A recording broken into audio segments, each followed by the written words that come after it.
Can coffee increase your metabolism and help you burn fat? Coffee contains caffeine, which is the most commonly consumed psychoactive substance in the world. Caffeine is also included in most commercial fat-burning supplements today, and for good reason. Moreover, it's one of the few substances known to help mobilize fats from your fat tissues and increase metabolism. But does coffee really help you lose weight?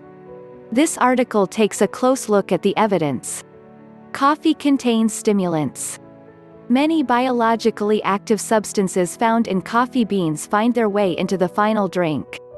Several of them can affect metabolism: caffeine, the main stimulant in coffee; theobromine, the main stimulant in cocoa, also found in smaller amounts in coffee; theophylline, another stimulant found in both cocoa and coffee, has been used to treat asthma; chlorogenic acid, one of the main biologically active compounds in coffee, may help slow the absorption of carbs.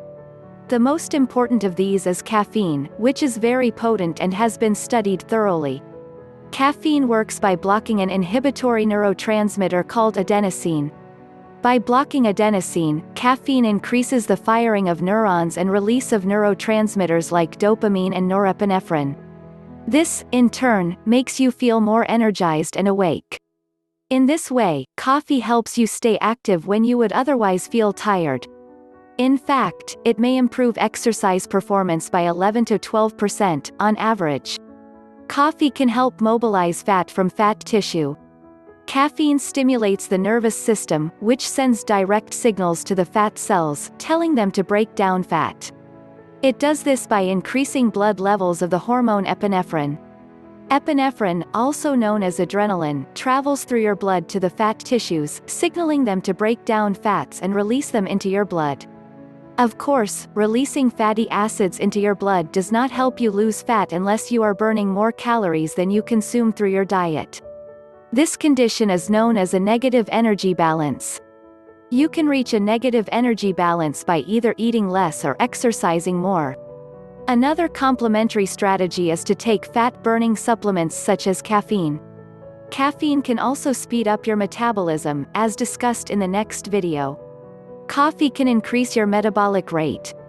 The rate at which you burn calories at rest is called resting metabolic rate, RMR.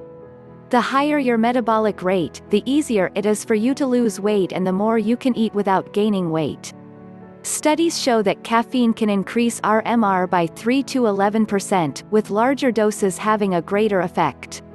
Interestingly, most of the increase in metabolism is caused by an increase in fat burning. Unfortunately, the effect is less pronounced in those who are obese. One study showed that caffeine increased fat burning by as much as 29% in lean people, while the increase was only about 10% in obese individuals. The effect also appears to decrease with age and is greater in younger individuals. Coffee and weight loss in the long term. There is one major caveat: people become tolerant to the effects of caffeine over time. In the short term, caffeine can boost the metabolic rate and increase fat burning, but after a while people become tolerant to the effects and it stops working. But even if coffee doesn't make you expend more calories in the long term, there is still a possibility that it blunts appetite and helps you eat less.